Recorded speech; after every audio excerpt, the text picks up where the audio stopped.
Hi friends, please subscribe to Amravati Media and press the bell icon for more latest updates. Andhra Jyothi Radhakrishna చంద్రబాబును నమ్మడం లేదా? తెలుగుదేశం పార్టీకి బలమైన media మద్దతు ఉంది, అది కాదనలేని సత్యం.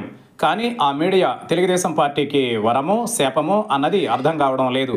ఆ సెక్షన్ ఆఫ్ మీడియా బాధితులంతా తెలుగుదేశం పార్టీకి వ్యతిరేకులుగా మారిపోయిన వారే. చంద్రబాబుతో పాటు తెలుగుదేశం పార్టీపై మంచి నమ్మకం ఉన్నా ఆ మీడియా చేసే అతి వల్ల చాలా మంది చంద్రబాబును వ్యతిరేకించాల్సిన పరిస్థితి. తెలుగుదేశం పార్టీ ఓడిపోయిన ప్రతిసారి తమ సలహాలు సూచనలు పాటించకపోవడం వల్లే అని చెబుతారు. గెలిస్తే మాత్రం అదంతా మా చలువే అన్నట్టు వ్యవహరిస్తారు. ఈ విషయంలో రాధాకృష్ణ నేతృత్వంలోని ఆంధ్రజ్యోతి మీడియా ముందుంటుంది. సగటు తెలుగుదేశం పార్టీ అభిమాని విపరీతంగా ఆంధ్రజ్యోతిని అభిమానిస్తారు. ఎందుకంటే వారికి రుచించే విధంగా కథనాలు ఉంటాయి. ఆ వార్తలకి అక్కడ ప్రాధాన్యం ఉంటుంది. చంద్రబాబుతో పాటు లోకేష్ నాయకత్వాన్ని అమాంతం పెంచుతుంది ఆంధ్రజ్యోతి. అదే సమయంలో వారి రాజకీయ ప్రత్యర్థులను సైతం వెంటాడుతుంది. అయితే ఇటువంటి పరిస్థితులలో ఆంధ్రజ్యోతి అనేక రీతులలో లాభపడింది కూడా.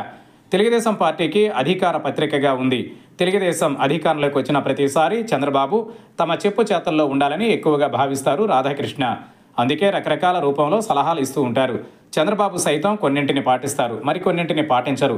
తెలుగుదేశం పార్టీ శ్రేణులు ఆంధ్రజ్యోతిని విపరీతంగా విశ్వసిస్తాయి. ఆంధ్రజ్యోతి సైతం టీడీపీ శ్రేణుల అభిమతాన్ని గుర్తిస్తూ వస్తోంది.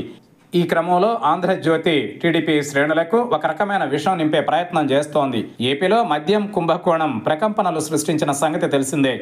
అయితే ఈ కేసులో ప్రభుత్వ అడ్వకేట్గా ఉన్న దమ్మాలపాటి వైసీపీకి అనుకూలంగా పనిచేశారన్న ఆరోపణలు వచ్చాయి. ఒక బాధ్యతాయుతమైన ఏజీగా ఉన్న ఆయన వైసీపీ నేతలకు బెయిల్ వచ్చేలా వ్యవహరించారు అన్నది ఒక ప్రధాన అనుమానం. ఆది నుంచి మద్యం కుంభకోణం కేసులో నేటి ప్రభుత్వ పెద్దల నుంచి వైసీపీ నాయకులకు సహకారం అందుతోంది అనేది సగటు టీడీపీ శ్రేణుల అనుమానం. ఇదే విషయాన్ని రాసుకొచ్చింది ఆంధ్రజ్యోతి. జగన్ ట్రాప్లో అంటూ భారీ కథనం వండి వార్చింది. కానీ ఆది నుంచి ఆంధ్రజ్యోతి కథనాలు చూస్తే అది జగన్ ట్రాప్ కాదు, ముమ్మాటికి ఆంధ్రజ్యోతి ట్రాప్ అని తెలుస్తోంది.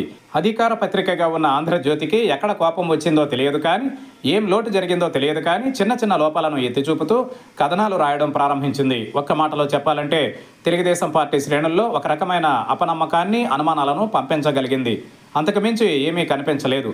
ఇక తేల్చుకోవాల్సింది ఆంధ్రజ్యోతి రాధాకృష్ణ, సీఎం చంద్రబాబు. తమ పార్టీ కోసం, తమ పార్టీ ప్రయోజనాల కోసం ఆంధ్రజ్యోతి ఎక్కువగా పనిచేస్తుంది అనేది. కానీ ఆ నమ్మకం పోగొట్టుకునేలా రాధాకృష్ణ ఆంధ్రజ్యోతి వ్యవహరిస్తోంది.